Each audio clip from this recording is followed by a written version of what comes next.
An filɛbaw ni an lamɛnbaaw ka hakɛto ɲini aw fɛ bi ntɛnɛndonya in na n'o bɛ bɛn marisi kalo tile 2 ma san 2026 nɛgɛ a y'an sɔsɔ san musumusuni bɛ ka nale Bamako min ye kaba ɲɛ dibilenba don san yɛrɛ a ye funufuni kɛ kosɛbɛ fajiri magɛn waati ani fajirida in na Bamako fan dɔw fɛ yɔrɔ dɔ la fana a cayara dɔɔni an bɛ hakɛto ɲinikaw fɛ baara daminɛbaliya la joona bi ye sunkalo tile 13 ye san 2000 k'a fɔ san 1447 o tɛ fala ye o ye silamɛ diinɛ olu ka jate kɛcogo ye an bɛ bɛɛ lajɛlen fo ka bɛɛ lajɛlen waleɲuman dɔn sɔgɔmada in na min ye an ka jamana kɔnɔna yan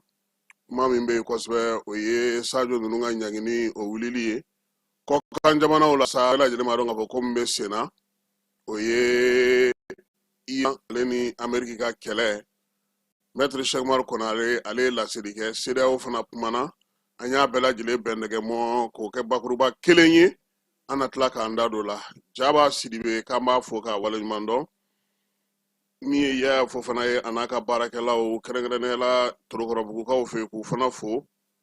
Amadu Gassama domaine kɔnɔna na k'an b'a fana fɔ k'a waleɲuman dɔn Monsieur le ministre Thierno Oumar Assi Diallo le génie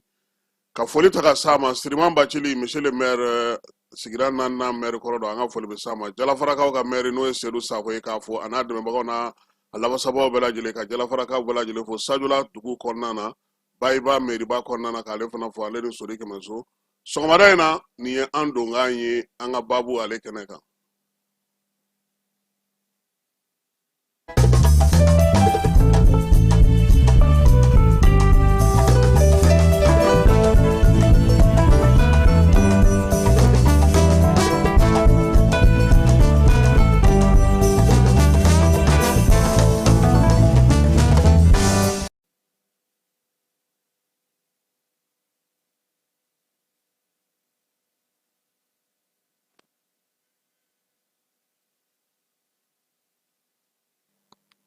A fana bɛ taa teriw ɲini komi bɛɛ bɛ bɔ a fana bɛ sen bɔ a kɔnɔ kɔrɔ a ko juma tɛmɛnen fala ye Dawudabugu sirafara fan fɛ dɔ de ka mobili pinɛ pɛrɛnna o bɛ taa faamu yɔrɔ min na o y'a sɔrɔ kɛnɛ jara pewu bɛɛ y'i senfa k'i yɛrɛ ɲini bɛnkɛ ko hinɛ tɛ yen tuguni makari tɛ yen ɲɔgɔn dɛmɛ tɛ yen fɔlɔ ni ko tun kɛra fala ye maaw bɛ ɲɔgɔn dɛmɛ ka ɲɔgɔn magɛn ko bi siran hinɛ tɛ yen dɛmɛ tɛ yen bɛɛ ko a yɛrɛ bɛɛ bolo fila b'a kun duguba in de kɔnɔ ka yaala fala ye ko n'o tɛ fɔlɔ k'ale hakili bɛ min na ko n'i tun y'a mɛn ko zon k'o ye jamana wɛrɛ maa ye fala ye k'i b'an lamini jamana bɛɛ lajɛlen ta n'i y'a bɛɛ lajɛlen jateminɛ fala ye n'a fɔra ko maaw taara bingali kɛ k'u y'u yira k'i tɛ maliyɛn kelen y'a la bamananko yɛrɛ kɔnɔna bi fala ye ko bingali a suguya bɛɛ lajɛlen bɛ yen murutigiw bɛ yen besetigiw bɛ yen ko fo ni ala faral'i kan a ko ale siranna dɛ ale jɔrɔla fɔlɔ maliyɛn kun ja jɔlen don ka ɲɔgɔn dɛmɛ tununa hinɛ tununa a ko waati min na Bamako tɛ nin bɔ fala ye ni ko kun kɛra bɛɛ tun bɛ kɛ ɲɔgɔn majigi ye n'a kun fɔra yan fɔlɔ ko faali kɛra kin min kɔnɔ k'aw tun bɛ dɔgɔkun caman kɛ yan'aw ka maaw ye dɛ nka bi k'a bɛ cogo di k'an ka ɲɔgɔn dɛmɛ an ka ɲɔgɔn minɛ an ka hinɛ ɲɔgɔn na jamana in taara o de ye fɔlɔ i tun bɛ se ka fama k'a mɛn ko bingali kɛra ko nka ko bi ko maa wɛrɛw tɛ dɛ an yɛrɛ dama de bɛ ɲɔgɔn na yan o ni hakilisigi o ni bɛn o ni kuma ɲɔgɔnya o de bɛ se ka kɛ o fura ye ani maaw k'u janto u yɛrɛ la ka ɲɔgɔn hinɛ minɛ fala ye nin ye bi suntigɛyɔrɔ kuma kununko bɛnkɛ ni min bɔra dugu kɔnɔ ka na o ye nin ye k'an ka hinɛ ɲɔgɔn na. Babu b'an se nin waati in na diɲɛ seleke naani bankun ka fala ye USA n'o ye États-Unis ye ale ni Iran kabini sibiri don olu ka yɔrɔ lazarama selifanamagɛ waati masara ka sɔ kɛra taala fala ye a ko ma bɔ foyi fɛ kunungo min ye faransikaw ye olu ka pankuru tala min bɛ yen n'a bɛ fɔ o ma ko Port Charles de Gaulle faransiko ko olu na don kɛlɛ kɔnɔ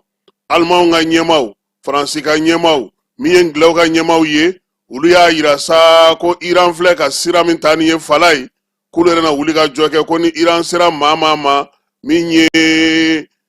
arabu jamanaw ma k'olu yɛrɛ na wuli ka jɔ kɛ ko k'u cɛsiri a ko la kibaruyaw y'a yira sa k'a fɔ ko min ye nansarala jamanaw kɔni ye u bɛɛ lajɛlen bɛnnen tɛ nin kuma in na ka ɲɛsin Iran ma dɔw kɔni bɛ ka wuli ka jɔ kɛ yaasa ka se ka dan sigi Iran ka ko la Irankaw yɛrɛ y'a yira fala ye ko min ye Amerikɛnw ka dagayɔrɔ 14 olu kɔni ye mugu ci olu la wa u b'a ɲini fana u ka jamanadenw fɛ u k'u basigi u k'u hakili latigɛ kɛlɛ min filɛ nin ye a kunbɛlan bɛ u bolo a se bɛ u ye wa min ye a baaraw bɛna se ka ɲɛ Amerikɛnw yɛrɛ ka lasigidenw minnu bɛ kɛrɛnkɛrɛnnenya la Libankaw fɛ yen u y'a yira sa k'u ka duguden minnu bɛ yen k'u k'u yɛrɛ ta u k'u yɛrɛ ɲini o waati kelen kɔnɔna na sa Iran yɛrɛ dugu kɔnɔ jamana bɛ maa 3 minnu bolo fala ye olu ye ɲɔgɔn ye koyi min ye Masudo Berkishita ye ne ale yɛrɛ ye jamanakuntigi ye ani maa min bɛ yen n'o bɛ sariya ko kunna Ayatollah Musa Eji olu bɛɛ lajɛlen farala ɲɔgɔn kan ani Ayatollah Arafi k'u sigi ka kuma kɛ min ye baabu in ye sa a bɛ tali kɛ mun na nɔrɔbilaliw bɛna kɛ cogo di baaraw bɛna kɛ cogo di jɛkulu min bɛna sigi sen kan yanni ko bɛɛ lajɛlen ka sen kelen sɔrɔ n'o ye furancɛla jɛkulu ɲɛnabɔla ye u y'o kumaw fɔ u ko a kɔni nɔgɔnni fɛ juguw k'a bila u kunna k'a fɔ Iran labɛnnen don koyi Iran tɛna na siran Iran tɛna na yiran wa Iran y'a ka fɛɛrɛw bɛɛ lajɛlen tigɛ ka ban ka bɛn ni nin ko in ye o waati kelen kɔnɔna na min ye Ngilɛw ka maaw ye fala ye olu y'a yira sa k'a fɔ sa k'u bɛna États-Unis yamaruya min ye Ngilɛw ka dagayɔrɔ fɛn fɛn bɛ Moyen-Orient kɔnɔna na nin waati na n'o ye arabu jamanaw ye ko ka u dɛmɛ yaasa u bɛ se ka kisi cogo min na Iran ale ka bingali ninnu ma bingali a bɛ ka juguya min ye waati in ye a gɛlɛyalen don kosɛbɛ jɔrɔna min bɛ maaw la bi fala ye o ye sɔrɔko ta nafɛla ye o la sa CEDEAO maaw olu ye bataki kɛ k'u ka kumaw lase u y'a yir'u ka communiqué kɔnɔna na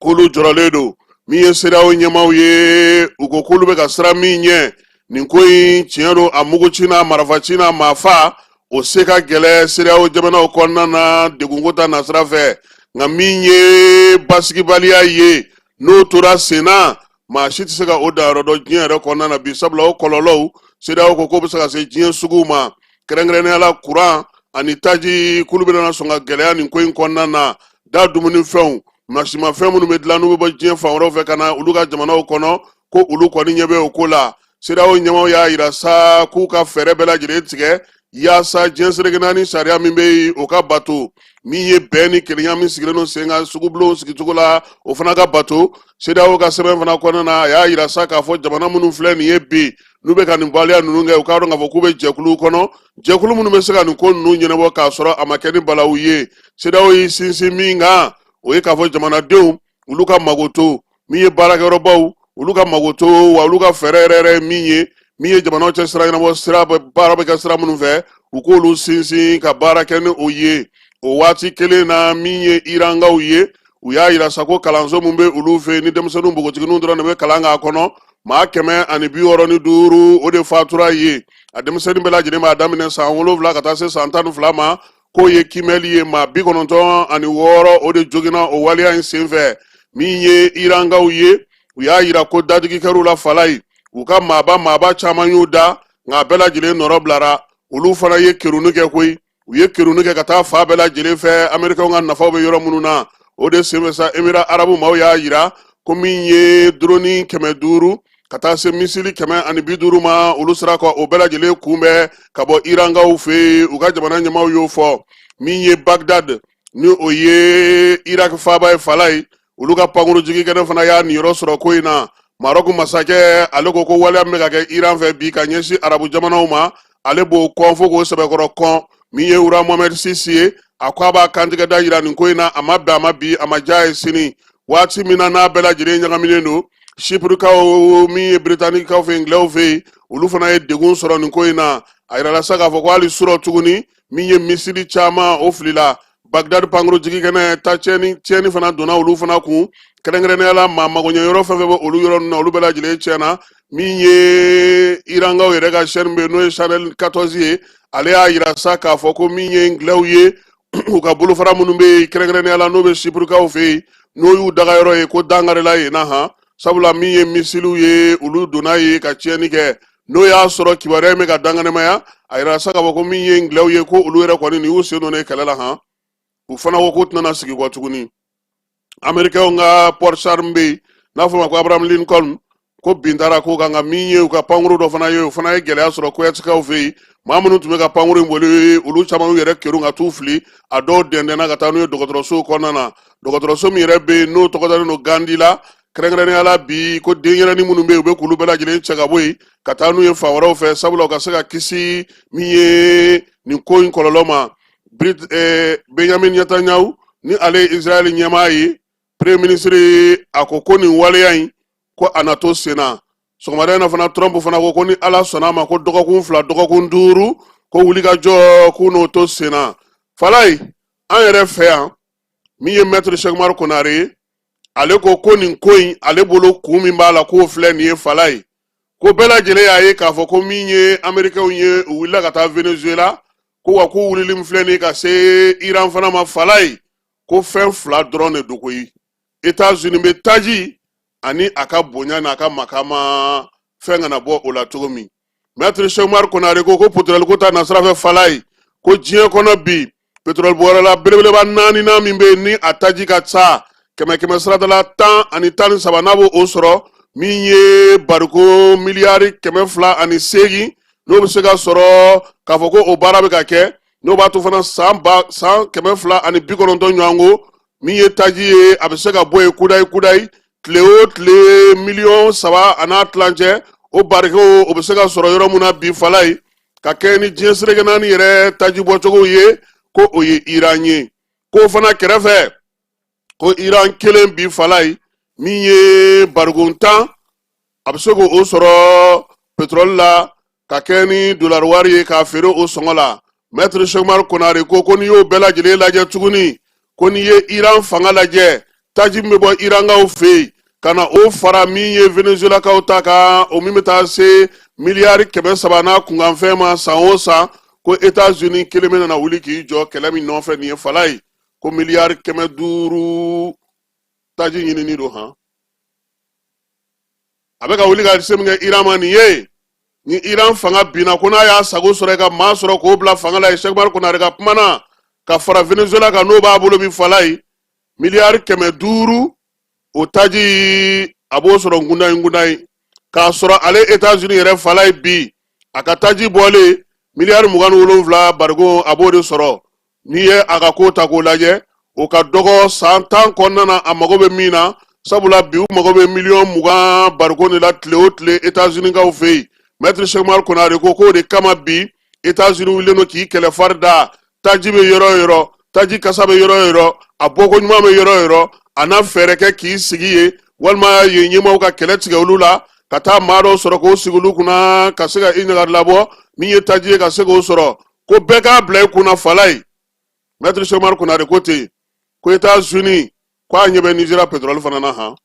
ko wa ko siga ka bɔ min na ko Nizeriya ɲɛmaaw b'a kalama k'a dɔn k'a fɔ k'a y'u don kaman kɔrɔ ka ban sabula a y'a yira olu la k'a fɔ ko bi olu ɲɛ tana kɛlen don chrétiennakaw ye terrorisiw kɛlen don ka chrétienw to olu bolo a y'o kɛ sababu ye k'a ka sɔrɔdasiw ladon yen Cheikh Umaru Konare ko n'i ye a fan dɔ in ta k'a lajɛ min ye kɛlɛkɛminɛnko ta nasira ye Américains filɛ nin ka wulikajɔ min filɛ nin ye k'o kɛ Irankaw fɛ yen Cheikh Umaru Konare ko k'a b'a to ko min ye Israël o na kisi min ye nucléaire ko kuma min bɛ ka fɔ Falaye k'o bɛ Iran bolo k'o y'a worobilana jura ye n'o tɛ wulikajɔ kɛ kun ye pétrole ye wa waleya in b'a to fana min ye États-Unis ye a k'a ka se yira a k'a ka yanga yira a k'a yira k'a fɔ diɲɛ kɔnɔ nin fanga ni nin se bɛ ale de ye wa a masurunamaw a nagakɔrɔmaw a ka maa minnu bɛ yen n'olu b'a senkɔrɔ baara la Falaye k'olu bɛɛ lajɛlen b'u ta sɔrɔ nin ko in senfɛ wa ko a bɛ min fɔ ko ale maître Cheikh Umaru Konare ale bɛ min fɔ Falaye ko sigana tɛ min na bi ko n'o y'a sɔrɔ Chine ani Russie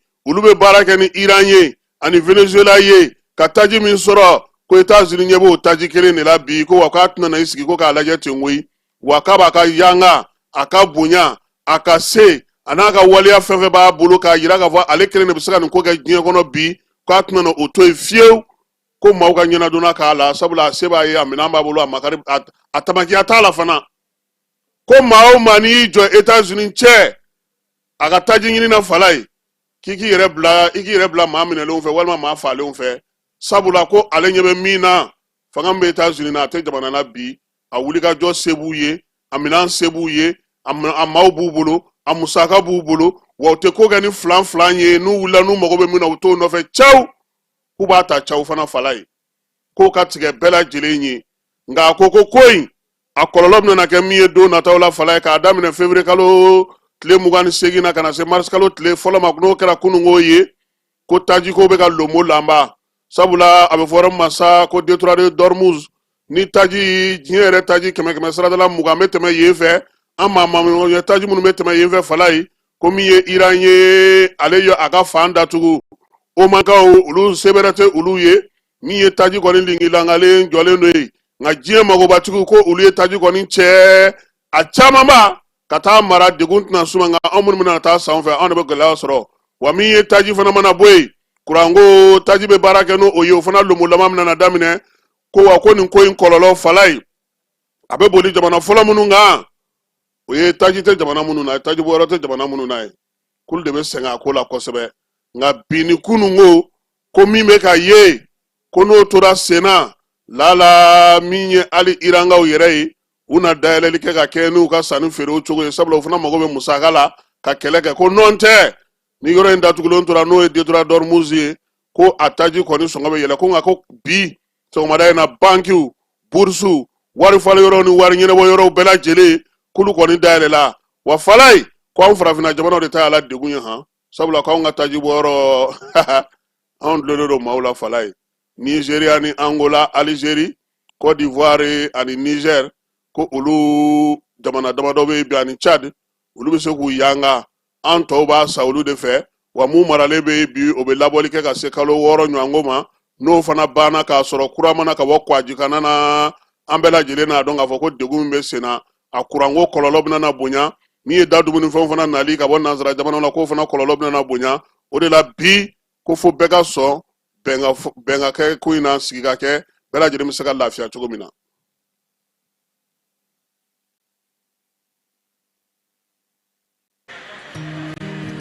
dugu kɔnɔna sigida dɔ la bɛɛ b'i ci la nka baara o baara kɔfɛ laɲini dɔ bɛ yen laɲini min bɛ kɔlɔsili walima bololabila ko fɔ Fatu filɛ nin ye a bɛ baara kɛ BTP de la a ye baara kura dɔ boloda k'a sɔrɔ a m'a ko fɔ EDM mɔgɔw ye o nana ni mun ye kuranfili dɔ tigɛra sigida kelen bɛɛ bilala dibi la Fatu ta ye bololatigɛ dan ye wa a dan ma diya mɔgɔ si la nin ye Mamadu ye taxibolila don k'a to mɔbiliboli la a ye kuran poto dɔ gosi k'a kari a ma boli wa a ye EDMSA ka centre d'appel wele a ka nin kɛwale ɲuman in b'a to ka sara wɛrɛ tɛna bɔ a la Mamadu ye fasoden ɲuman ye wa a jan bɛ bɛɛ ka lakana la nka bɛɛ tɛ nin hakilina ɲuman in sɔrɔ Isa filɛ nin ye a bi ka kɛ komi a bi baara dɔ la k'a sɔrɔ a bɛ ka kofere électrique fil de bɔ ka t'u feere kuranko la fɛn bɛ jate kan ka minɛ an kana kɛ Fatu ni Isa ɲɔgɔn ye an ka kɛ i komi Mamadu n'aw bɛ fɛ ka dingɛsen baaraw kɛ aw bɛ EDMSA ka servisiw wele walasa aw kana tiɲɛni don dugu jukɔrɔ filiw la fasodenw aw kana ɲina ka dantɛmɛwalew kofɔ kuranko ta fan na aw bɛ weleli kɛ 36 077 la walima agence EDMSA mun ka surun aw la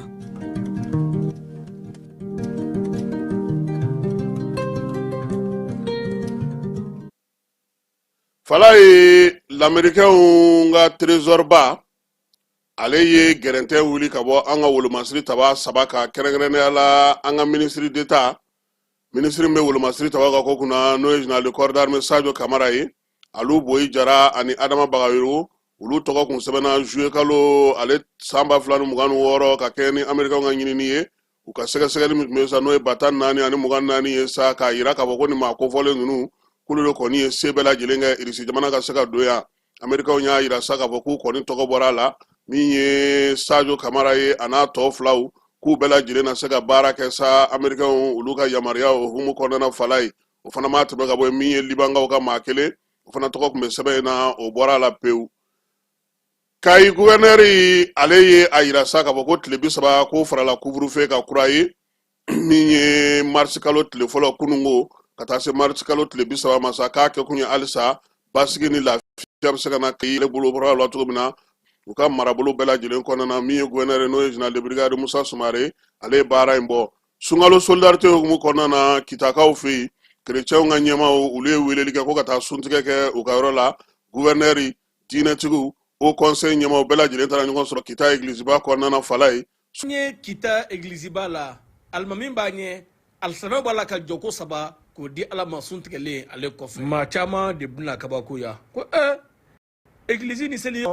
awɔ a ye kun bɛ ɲɛfɛ n b'a ɲɛfɔ aw ye sisan aw bɛ faamuyali sɔrɔ a la foroba suntigɛ min bɛ yen n'a bolodalen don an fɛ n'a daminɛna a bɛ waatinin bɔ bi juma ka kɛ ni février kalo tile 27 ye kita gouverneur Dawuda Mayiga n'a ka délégation ye bisimila minɛ kita église ba la curé a y'u wele a ye na an ka sun tigɛ ɲɔgɔn fɛ foroba suntigɛ ka jɛ ka ala wele ɲɔgɔn fɛ Mali kolo sumayali la ɲɔgɔn sama b'an ka jamana kɔnɔ o banni na kita ɲɛtaa la kita basigi la ani kita lakana la Mali yɛrɛ lakana la a ka diya o bi bɛɛ ani kelenya ni ko to ɲɔgɔn ta la o de fɔ kabini bi tɛ ko ni ye sɔsɔli doni ye tile bɔli la a ma kɛ n ka ɲaki de chrétienw bɔra kosɛbɛ ka na ka yɔrɔ sɛbɛ kɔrɔ labɛn yanni jama ka na dumunifɛn sugu bɛɛ lajɛlen dɔ tun bɛ yen awɔ tamaro nemuruba namasa ani boisson an y'an sɛbɛkɔrɔ min de koyi an y'an sɛbɛkɔrɔ ne ba dunan yan kosɛbɛ ne tɛna nin ko in Antonin Sambali Keita, président de l'association des jeunes de Kita à Bamako. Je vais vous dire que je Kilenya, Badenya, Kabini Lawale la Aninyonche. Ale bi ka yira k'a fɔ ko an ka sigi ka di chrétiens ni silamɛw a sigi ka di bɛn bɛ yen furu bɛ an ɲɔgɔn cɛ ni seliw fana sera an bɛ seliw kɛ ɲɔgɔn fɛ ni ala yɛrɛ y'a kɛ k'a fɔ ko a bɛɛ ka daminɛ don kelen ça c'est un signe véritable du Seigneur ka yira k'a fɔ ko ale ye kelen de ye an tɛ diinɛ kelen sa mais ala kelen pe o de y'an bɛɛ jɛ ye hakilina in ka ɲi kosɛbɛ hakilina in bɛ a to ale bi an b'an yɛrɛ ye an ka ɲɛmɔgɔw la parce que ɲɛmɔgɔ ma gɛrɛ dugumamɔgɔw la u bɛ siran u ɲɛ ni ɲɛmɔgɔ gɛrɛla dugumamɔgɔw la a bɛ u daw la a bɛ u yɛrɛ ye u fana la min b'a yira n'a k'a fɔ ko tiɲɛ na olu ka baara ye min ye ko bɛɛ ye kelen ye. ye bɛn ni kelenya silamɛya ani kirisiya cɛ an ka kita yan nin t'a siɲɛ fɔlɔ ye ko an ka jɛ ka fɛnw kɛ ɲɔgɔn fɛ aw hakili b'a la salon seliba ɲɛkɔrɔ kerecɛn denmisɛnw bɔra ka taa misiriba kɔnɔna jɛya ka a jɛya walasa an balima silamɛw ka u ka seli kɛ nisɔndiya kɔnɔna na ni olu nana an yɛrɛ fɛ yan bi wula in na an ka jɛ ka sun tigɛ ɲɔgɔn fɛ sunkalo silamɛw ka sun ani kerecɛnw ka sun an ka jɛ ka o tigɛ ɲɔgɔn fɛ o ye fɛnba de ye o bɛ kelenya de yira o bɛ an ka adamadenya de yira an ni ɲɔgɔn cɛ an fɛ kita yan ni ŋaniya min bɔra an ka autorité baw ye Bamako ŋaniya ɲumanba de don an ka u fo k'u wale ɲuman dɔn ka dugawu k'u ye masa min ye nin hakilina don u la a ka jamana ɲɛminɛ jamana in na maracogo ɲuman a ka o ŋaniya kelen di u ma walasa u ka se ka an ka Mali ɲɛminɛ hɛrɛ la k'an ka Mali bɔ ni gɛlɛya in kɔnɔ. An b'a fɔ bɛɛ ma aleluya an b'a fɔ bɛɛ ma bɛɛ salamalekum bɛɛ danso bɛɛ ni ko nisɔndiya mɛn ne la nin ko kɔnɔna la parce que ne y'a ye an ye ko dɔ de daminɛ a mɛnna an ye laɲini dɔ de sigi sen kan depuis waati jan ala y'a kɛ o laɲini de sabatira bi n'o ye chrétien laadalamɔgɔ silamɛ bɛɛ ka jɛ k'i tigɛ di ɲɔgɔn ma donc ni an nana sun tigɛ église la bi o b'a yira ka bɔ tiɲɛ yɛrɛ la an ye laɲini mun sigi sen kan donna depuis kunu o de sabatira bi. Ne tɔgɔ Marie-Louise Moneketa madame Sisoko Marie-Louise Moneketa ne de ye kita chrétien musow ka ɲɛmɔgɔ ye nin kɛra ne bolo ko ba de ye bi a diyara ne ye fo k'a dama tɛmɛ an bɛ jɛ ka ala fo fɔlɔ k'a wale ɲuman dɔn ale min sera ka nin sun fila jɛ k'a kɛ kelen ye a diyara ne ye nin bɛ bɛn ani kelenya de jira hali bi ala min ye o kelenya in ŋaniya ala k'a to o kelenya kelen ka yiriwa kita dugu kɔnɔ ka yiriwa kita jamana kɔnɔ ala ka mali kolosuma ala ka nin su fila kɛ hɛrɛ ye mali jamana ma a ka kɛ bɛn ye mali jamanadenw ni ɲɔgɔn cɛ kita ni chrétienw cɛ anw wolola kɔnɔ ka bɛ silamɛya yɛrɛ man na anw wolola kɔnɔ an mɔkɛw bolo an faw bolo kana anw yɛrɛ don a cɛmancɛ la an ka kalan an ka sɔrɔ ka diinɛ dɔn k'a dɔn k'a fɔ ko diinɛ bɛɛ lajɛlen ye kelen de ye chrétienw u ye min kɛ kita kɔnɔ yan an mɔkɛw b'a fɔ a ɲɛna an faw b'a fɔ a ɲɛna u b'an ka kɔngɔtɔw ladumuni u b'an ka banabaatɔw furakɛ u b'an ka ɲɛguwan bɛɛ lajɛlen kunbɛn nin kɛra ka sɔrɔ an tɛ fosi bɔ ni anw nana o la kana sen da an mɔkɛw sen da nɔ na a n'an faw sen da nɔ na kɛlɛ foyi man kan ka ye anw ni chrétienw cɛ n'a y'a sɔrɔ kabi kodɔnbaliya tuma chrétienw ni an bɛnnen de b'a la yan fo ka na bila kodɔn na ni kodɔn ma se ka fɛn o fɛn dilan kodɔnbali min y'a dilan o ka fisa ni ye an ni chrétienw cɛ a bɛnnen don kɛlɛ tɛ yan a kɛlɛ tɛ yan bi kɛlɛ tɛ kita yan sini. Ne ye l'abbé Paul Kamara ye kita chrétien jɛkulu ɲɛmɔgɔ an bɛ kɛnɛ min kan bi nisɔndiya kɛnɛ don kelenya kɛnɛ don kanuya kɛnɛ don baara ɲɔgɔn ɲumanya ani tigɛdi ɲɔgɔnma o kɛnɛ don bawo chrétien ani mamadu diinɛ mɔgɔ an filɛ ka ɲɔgɔn sɔrɔ wasa ka suntigɛ kɛ ɲɔgɔn fɛ an ye o de kɛnɛ sigi ka jira diɲɛ na ka jira kitaka la ani ka jira mɔgɔ wɛrɛw la ko nin diinɛ fila kɛlɛ tɛ u ni ɲɔgɔn cɛ nka bolodima de bɛ u ni ɲɔgɔn cɛ baara ɲɔgɔnya de bɛ u ni ɲɔgɔn cɛ jamakulu ni bɛn tɛ yen o man di ni bolodi ɲɔgɔnma tɛ yen o man di donc anw ye o faamuya kabini an ka mɔgɔkɔrɔw ko nin diinɛ fila min bɛ kita ko a cɛ ka ɲi an ka an bolo di ɲɔgɔn ma bi kɛnɛ in ye bolodi ɲɔgɔnma a bɔra kumakan na ka kɛ kɛwale ye wasa diɲɛ ka a ye kita ka a ye ne nisɔndiyalen dɔ bi ni foli ta ka a ɲɛsin an ka région ɲɛmɔgɔw ma. Comme vous l'avez dit, c'est une très belle symbolique. Une très belle symbolique, d'autant plus que Kita est une terre de chrétienté et une terre d'islam en même temps. Cette cohabitation qui a toujours été pacifique, ces populations qui ont toujours vécu en symbiose, l'ont manifesté aujourd'hui vendredi saint en faisant la rupture de carême chrétien et de ramadan musulman ensemble et en même temps devant l'église sur l'invitation du curé de Kita.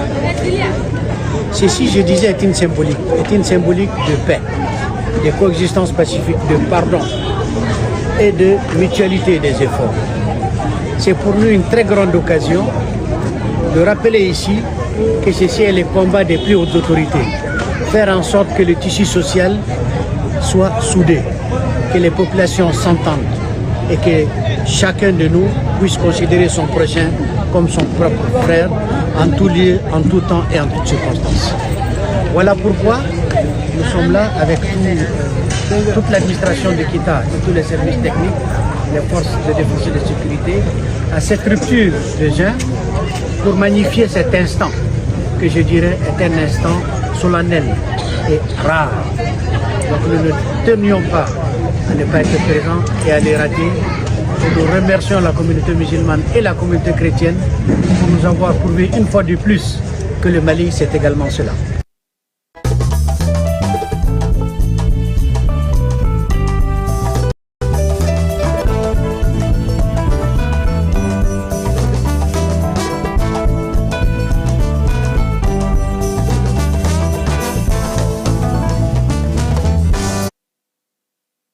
Kita an bɛ taa Buguninkaw fɛ yen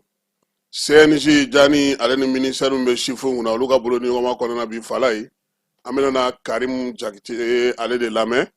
min ye Buguninkaw ka chiffres ka CNJ ɲɛmaa ye ale ye gɛlɛya min b'u kan Buguni sifinnakaw an ka jɛ ka Jakite kɛ ale lamɛn. Sani n ka an da don kuma la fɔlɔ n bɛ aw yɛrɛ fo ka jamana ɲɛmɔgɔw fo degun be buguni denmisɛnninw kan baarako hokumu kɔnɔna na kosɛbɛ. Degun fɔlɔfɔlɔ ye mun ye o baara sɔrɔbaliya ye. A filanan ye mun ye o ye formation ye. Parce que n'i ye buguni ta bi k'a lajɛ buguni san dama dama nin kɔnɔna na buguni tɛ yɔrɔ fɛn ye bi kosɛbɛ. K'a masɔrɔ baarako gunnakun kan i n'a fɔ société camanba bɛ an fɛ yen. Minnu b'o la société wɛrɛw b'o la. Maintenant pour que jeunes ka se ka formation sɔrɔ o kɔnɔna na spécialité dɔw bɛ yen nɔ buguni denmisɛnninw confrontelen don olu la kosɛbɛ. Donc an mako bɛ formation na pour que baarako nin bɛ se ka nɔgɔya jeunes ye cogoya min na. Bon, o formation hukumu kɔnɔna na conseil régional ye a ka plan d'action kɛ ka formation dɔw don a kɔnɔna na mais degun b'a kɔnɔ o y'a fɔ ye k'a fɔ il faut que an ka se ka partenaire sɔrɔ minnu b'an dɛmɛ nin formation ninnu na pour que ni o offre ninnu lancer la jeunes bɛ se k'o sɔrɔ cogoya min na o ye o degunba b'an kan kosɛbɛ. Lakanabaliya bɛ ka jouer a fɛn caman kan parce que n'i ye buguni fɔ bi i bɛ kuma i hakili bɛ na fɛn dama dama de la n'o ye mine ani an ka dugu jukɔrɔ fɛn ninnu ye kɛrɛnkɛrɛnnenya la lithium ninnu mais code minier ye falini na ka na ni petit mine ninnu hakilina ye i bɛ taa sɔrɔ buguni région kɔnɔna na petit mine caman bɛ baara la an fɛ yen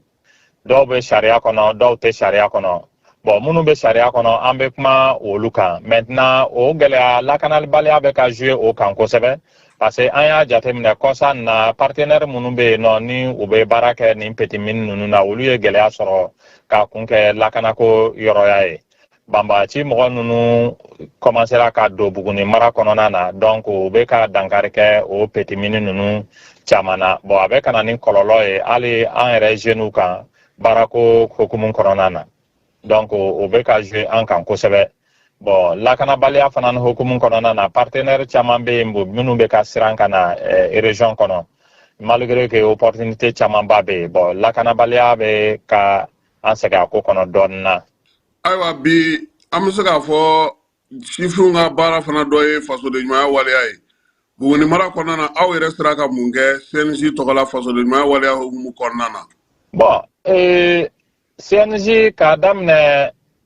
fasodenɲumanya hukumu kɔnɔna na moi je pense que CNJ bɛ baara min na bi a ma dogo gɛlɛya yɛrɛ fɛ ka don jamana kɔnɔ donc n'an y'an tɛgɛ di ɲɔgɔn ma ka bɛn don an yɛrɛ dama ni ɲɔgɔn cɛ ka fɔ ka bɔ kɛ an ni ɲɔgɔn cɛ a ka ca ala fɛ an yɛrɛ bɛ se ka an jɔyɔrɔ bin faga a yɔrɔ caman na o y'a fɔ ye k'a fɔ tuguni buguni denmisɛnnin bɛɛ lajɛlen an bɛɛ ka wuli an k'an jɔ bi jamana ni mako b'an bɛɛ lajɛlen de la a mako b'an bɛɛ lajɛlen na ka taa sira caman kan parce que bi bɛɛ n'a ka mission de don ala y'a kɛ bi nin bɛnna an tile de ma insécurité min bɛ a bɛnna an tile de ma an kan ka se ka mun k'a la an k'o k'a la pour que vraiment basigi bɛ se ka na jamana kɔnɔ cogoya min na donc n b'o welewelema kan ta ka ɲɛsin buguni sifinnaka bɛɛ lajɛlen ma ka tila k'a fɔ n ka foli bɛ a conseil communaux bɛɛ lajɛlen ale ni conseil régional membre bɛɛ lajɛlen donc président national ka foli kana n bɛ bɔ k'o foli kɛ bɛɛ lajɛlen na ani ka aw yɛrɛ fo. An bɔra buguni an bɛ segin ka na Bamako sirabako kuma a guwanen n'o tile fila in na kosɛbɛ min ye minisiri Madina ye a ɲini n'a fɛ k'a ka siraw dilan sira minnu bɛ yen n'olu tiɲɛni an yɛrɛ fana b'a fɔ a ye fala ye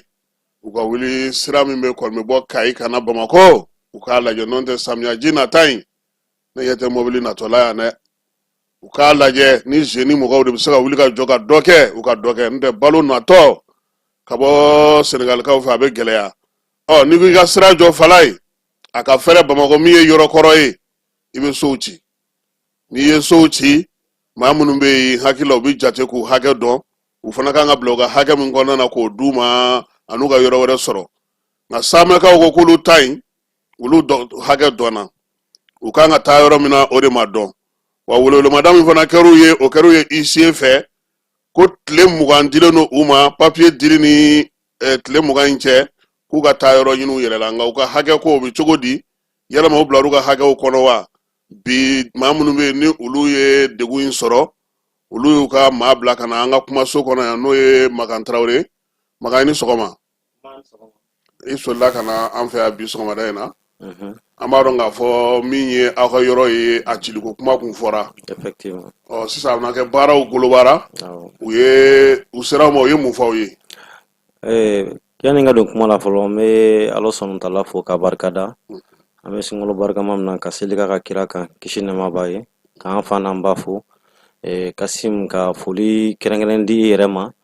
ka d'a kan depuis ni y'a essayer ka don en contact la i y'a essayer k'a nɔgɔya an bolo kosɛbɛ ka d'a kan waati n'a kɛcogo don parce que comme urgence b'an ka yɔrɔ niveau la o kɔfɛ k'a ɲɛ f'i ye k'a fɔ depuis ni jamana ɲɛmɔgɔw ko k'u bɛna sira nin baara donc n'u ye technicien bila a sira kan voilà donc an fɛnɛ ma sigi donc an y'a lajɛ n'an bɛ se ka fara ɲɔgɔn kan parce que o kɔnɔkulu jɛlen de bɛ bi fɔ donc an kɔni y'a essayer k'an organiser an ka yɔrɔ niveau la donc n'o ye 100 mai donc a bɛ du minnu concerné ani an ka ala ɲini yɔrɔ n'o ye misiri an ka se ka fara ɲɔgɔn kan ka se ka à peu près une soixantaine de familles voilà ani an ka misiri juma misiri fɔlɔ ba yɛrɛ min bɛ gitɔrɔn yɛrɛ kɛrɛfɛ la yɛrɛ jati mobili ye binko caman kɛ yɔrɔ in na effectivement yen yɛrɛ de don voilà donc an farala ɲɔgɔn kan bon komi samɛ dɔrɔn tɛ mais an bɛ se ka kuma samɛ tɔgɔ la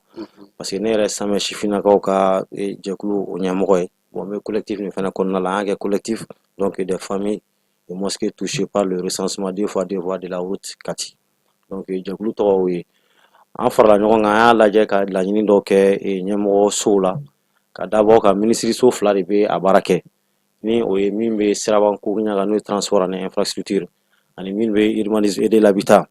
donc an y'a essayer ka wuli ka jɔ k'u ma on avait même fait des propositions suggestions na a sirako fanfɛla la o fana tun ye k'a fɔ komi ni tɔɔrɔ fana b'i kan i b'a ɲini tɔɔrɔ nin bɛ se ka lafiya las'i ma cogoya minnu na donc an ye baara kɛ ni o cadre de mais kasi m'a f'i ye i ka nin plateau kan k'a fɔ i tɛ mɔgɔ kelen sɔrɔ sanmɛ min b'a fɔ k'a fɔ k'a bɛ opposer sira baara na parce que maa si ma ban ma parce que an b'a dɔn sira nin vraiment ni baara ka kan c'est une nécessité a kɔlɔlɔ caman ba sera an yɛrɛ ma sanmɛ sigi la mobili bin tɛ hali kɔsana école karamɔgɔ n'a muso min fatura wallahi an yɛrɛ bɛ tasi bila kɛ maganin na furumuso yɛrɛ wallahi a caman kɛra mais k'a yira k'a fɔ komi n'a fana bɛ kɛ ni nin baara sugu fana senna a bɛ préliminaire dɔw de fana demander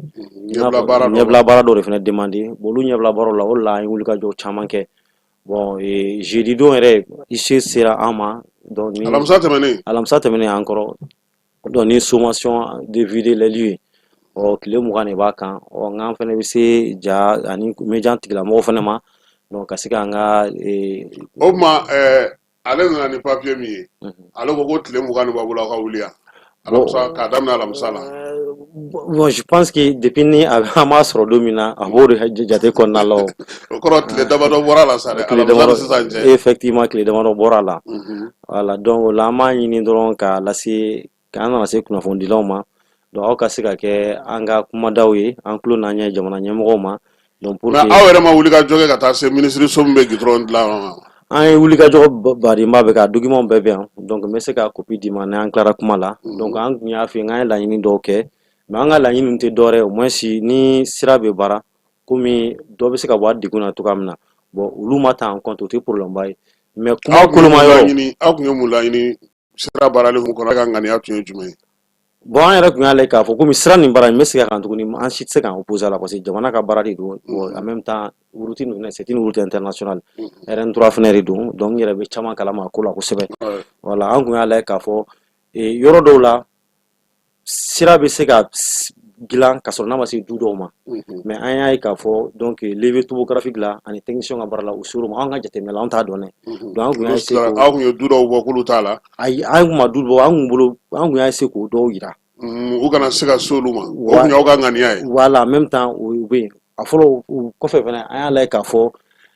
jamana ɲɛmɔgɔw bɛ ka montant min di an ma ni o ye dédommagement ye bon tiɲɛ yɛrɛ la a wari ninnu ka dɔgɔ kosɛbɛ o bɛ taa joli la a ka dɔgɔ kosɛbɛ i bɛ taa sɔrɔ du dɔw bɛ yen yɛrɛ du yɛrɛ i bɛ taa sɔrɔ a 3 quarts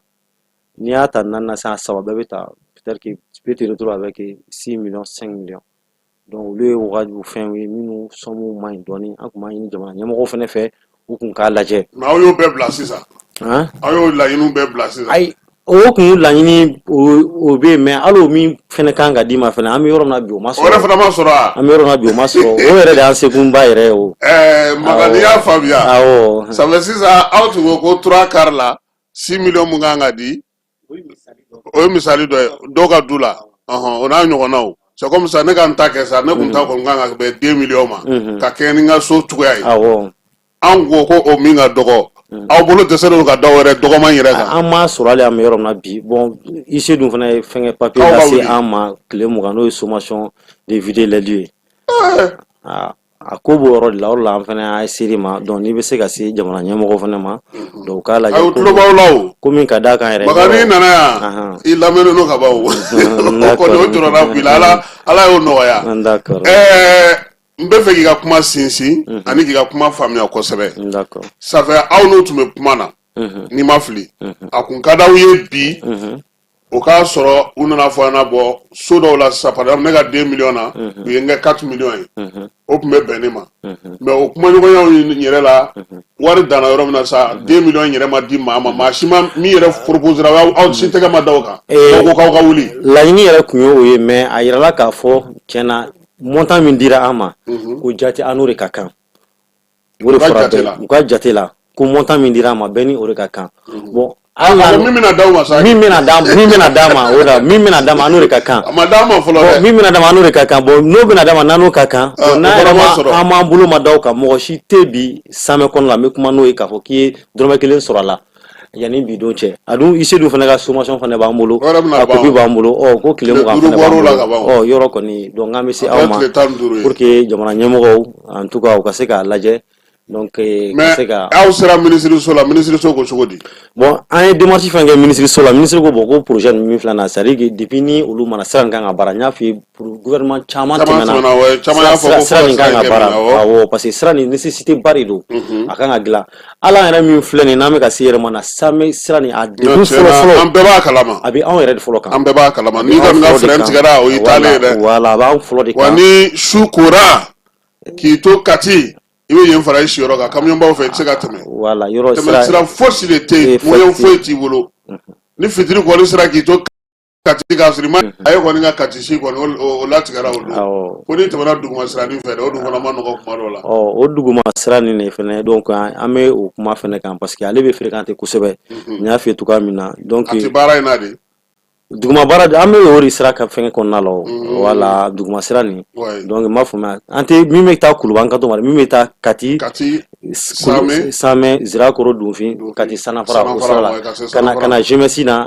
ani Ɲumanamugu ninnu wala o yɔrɔ an bɛ o de la. a ye ne ka mɛn sira kunkurunin bɛ yɛlɛ aw kɛrɛfɛ yen ka t'i yɛrɛ sɔrɔ Kuluba sira dɔ bɛ yen o. ayi e bɛ k'o yɔrɔ ɲagami o tɛ Samɛ fɛ quoi. ale tɛ Samɛ fɛ quoi awɔ ale tɛ Samɛ fɛ. mais bi i ko ko aw taara yɔrɔ caman nɔ ma bɔ e yɛrɛ bɛ mun fɔ bi ɲɛmaaw ye pour que au moins n'u ye aw lamɛn u ka na aw sɔnna min ma sa u ka da aw ma yaasa aw ka se ka wuli au moins hali minɛnw cɛli kɔni ka se ka kɛ ka taa luwanse dɔ ta yɔrɔ dɔ la fɔlɔ yanni so tɔw ka jɔ parce que n'i ka so fankelen cira i bɛ se ka fɛɛrɛ wɛrɛ tigɛ k'a tɔ jɔ cogo sugu dɔ la mais o bɛɛ lajɛlen bɛ se ka kɛ n'o y'a sɔrɔ tɔrɔmɔɲɔni b'i kun i bɛ kunbiri yɔrɔ dɔ sɔrɔ fɔlɔ yan'o ka kɛ kuma jumɛn b'i bolo ka ɲɛf'u ɲɛna. donc min ɲɛfɔ jamana ɲɛmɔgɔ ye dɔrɔn u k'a lajɛ dɔrɔn komi l'état est fort donc l'état est puissant a se bɛ jamana ɲɛmɔgɔw de hali min filɛ nin ye an bɛɛ ye jamanaden de donc n'a lajɛra cogoya dɔ la a bɛ se ka degun bɛ se ka bɔ jamanadenw kan cogoya min na i yɛrɛ yɔrɔ samiya bɛ k'i kun bɔ ni samiya tora k'i kun bɔ donc n'a fɔra ko tile damadamani kan ka minɛnw labɔ bon dɔw dun fana bɛ yen ani famille fanba fɛn fɛn na a sen tan de ka ca n bɛ se k'a fɔ yɛrɛ se yɛrɛ t'u ye o yɛrɛ de ye mɔgɔw sigi bon n'a fɔra ko ka minɛnw cɛ sisan n'a tora i bɛ taa a bila yɔrɔ jumɛn wa tɔrɔmɔɲɔni fana kan ka d'i ma n'i ka se ka kurusi kalo dɔ n'o fana ma se ka sɔrɔ an bɛ yɔrɔ min bi donc o bɛ baara nin gɛlɛya dɔɔnin. Voilà, donc an b'a ɲɛfɔ jamana ɲɛmɔgɔ ye ka a daminɛ an ka ɲɛmɔgɔba yɛrɛ la n'o ye son excellence le général d'armée Assimi Goïta gouvernement membre bɛɛ ani institution mɔgɔ bɛɛ lajɛlen donc an kɔni ta ye de vraiment welewelemada en même temps ka jamana ɲɛmɔgɔ kan an mago to solution min bɛ se ka sɔrɔ a la donc an samɛ en même temps ni mɔgɔ o mɔgɔ bɛ se ka yɔrɔ nin n'a b'o concerné ka se ka wagati di an ma wagati min bɛ se ka kɛ sababu ye an bɛ se ka bɔ nin degun kɔnɔna la ka bɛn ni jamana ka lahaliya ye o kɔni o de bɛ diya an ye kosɛbɛ en même temps an ka se ka an ka tɔrɔmɔɲɔw wala an ka se k'a sɔrɔ fɛnɛ o bɛ se ka kɛ sababu ye fɛnɛ an bɛ se ka fɛn caman kɛ n'a ye. I Traoré Ama. an b'i fo k'i waleɲuman dɔn. D'accord. Ala ye an bɛ t'e fa fɛ an bɛ sɔrɔ ka segin ka na ni baabu tɔ ye. D'accord.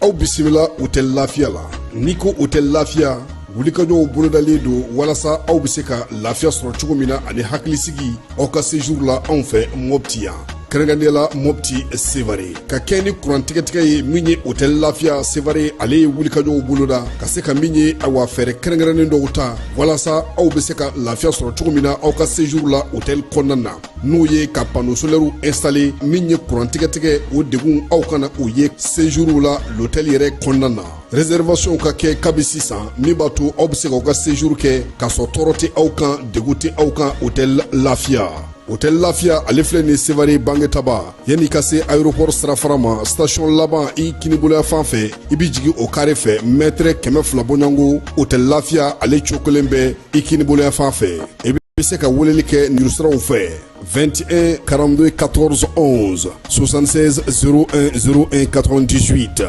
66 78 72 04 hôtel Lafiya référence do.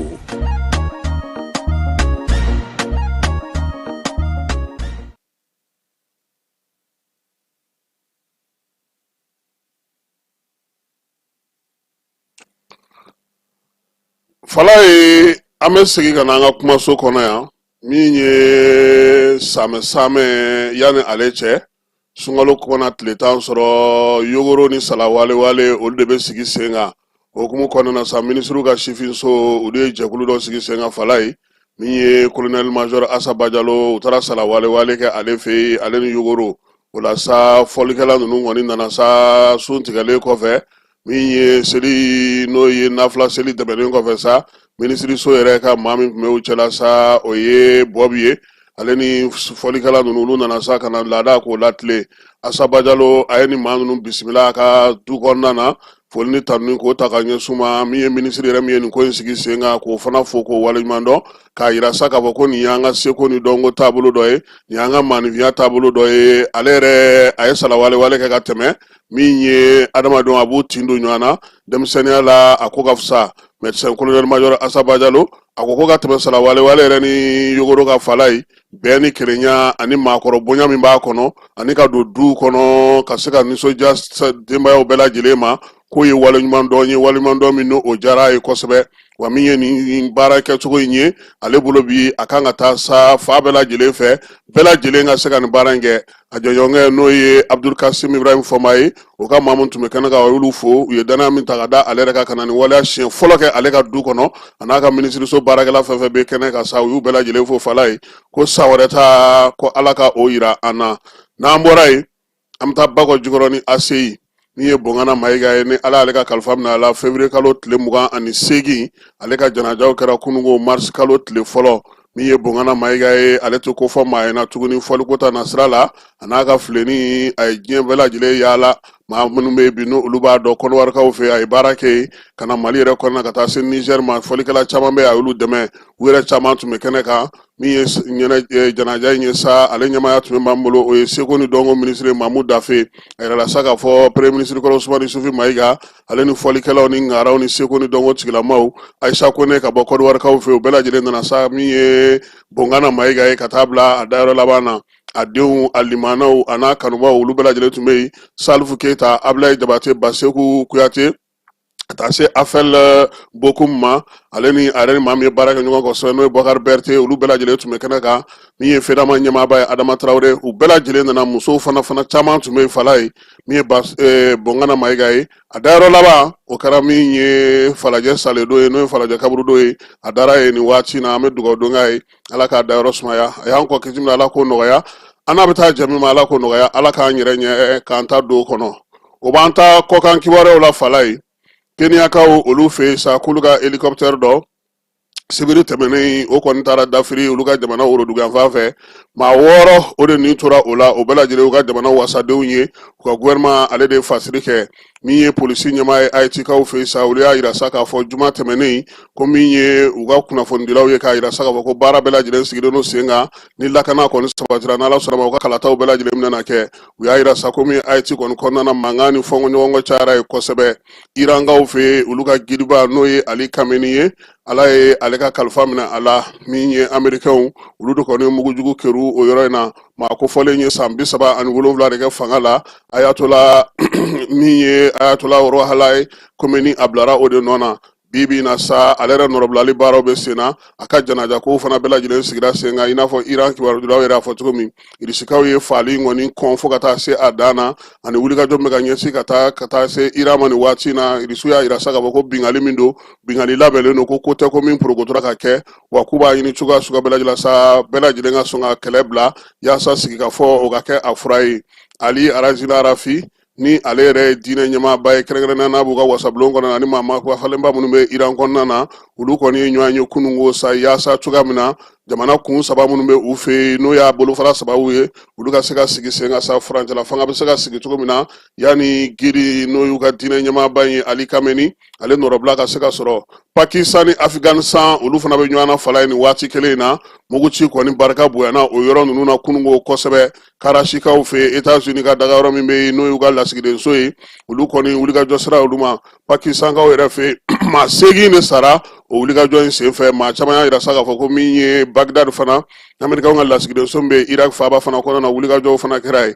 Iran ni Émirats Arabes Unis olu y'a yira sa k'a fɔ kɔni ko Iran kɔni ye drone caman kɛru olu ma min ye Abu Dhabi ale ye nin yɔrɔ sɔrɔ ko in na o la sa Faransikaw olu ka surasi minnu bɛ o yɔrɔ la sa tasuma kɔni wele n'a ye a yirala k'a fɔ sa ko maa kɔni ni ma to o ko in senfɛ nka tiɲɛni kɔni a barika bonyana misiri min taara cu ye Afghanistan ni Pakistan k'olu fana ka kɛlɛ o fana wulila kajɔ barika bonyana kununko nin fila ninnu bɛɛ lajɛlen kɔnɔ sa n'a ye k'a fɔ sa ko Pakistan kɔni ye wulikajɔ kɛ kosɛbɛ min ye Afghanistankaw olu ka dugu kɔnɔna na bingali ale ni min ye mugujugu kɛru ye olu caman yira la kununko tile bɛɛ lajɛlen o kɔnɔna na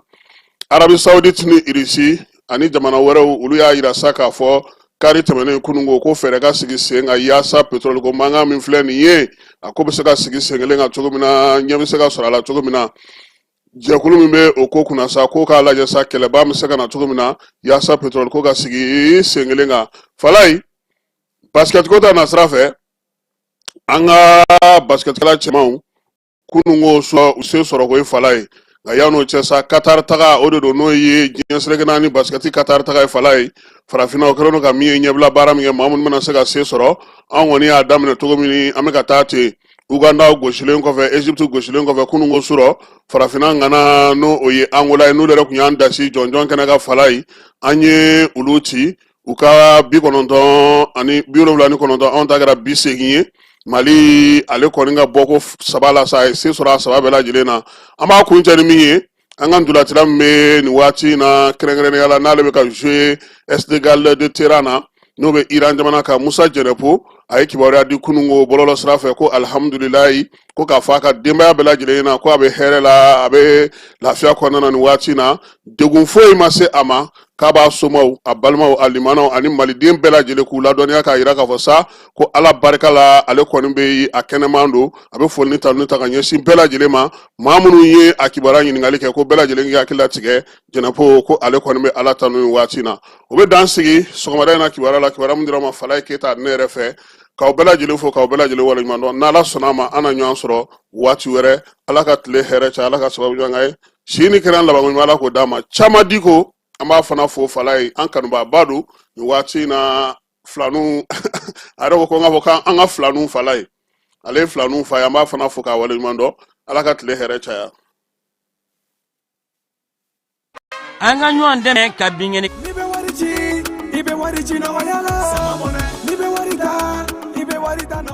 sama mɔnɛ bi maliyɛnw jɔrɔna ko n'u hamɛ ko dɔn o de la sama mɔnɛ ma fɛn fara a ka wari cili musakaw kan wa a ka nɔgɔn ni Mali wari ci siraw bɛɛ ye a ma da aw ma dɛ sama mɔnɛ bi dɔ fara aw de kunna wari kan ni wari bonisi ye awɔ ni wari bonisi ye kɔni aw ka sanni kɛ ni sama mɔnɛ application ye aw bɛ wari sɔrɔ aw ka compte bonisi la ka daminɛ crédit la abonnement télé fo ka taa se courant ni ji sarali ma aw bɛ bonisi sɔrɔ nin bɛɛ la n'a ka bonisi buguna dɔrɔn aw bɛ se k'a yɛlɛma aw ka sama mɔnɛ kɔnti la ka sanni wɛrɛ kɛ n'a ye walima ka taa wari jɛ bɔ an ka lasigiden dɔ fɛ aw ye mɔnɛbɔ yɛrɛ la a k'a si filɛ sisan ni sama mɔnɛ application téléchargeli ye Play Store walima App Store kan ka sɔrɔ k'aw tɔgɔ sɛbɛn ni sama mɔnɛ ye aw de kunna wari bɛ augmenter sama mɔnɛ i yɛrɛ ta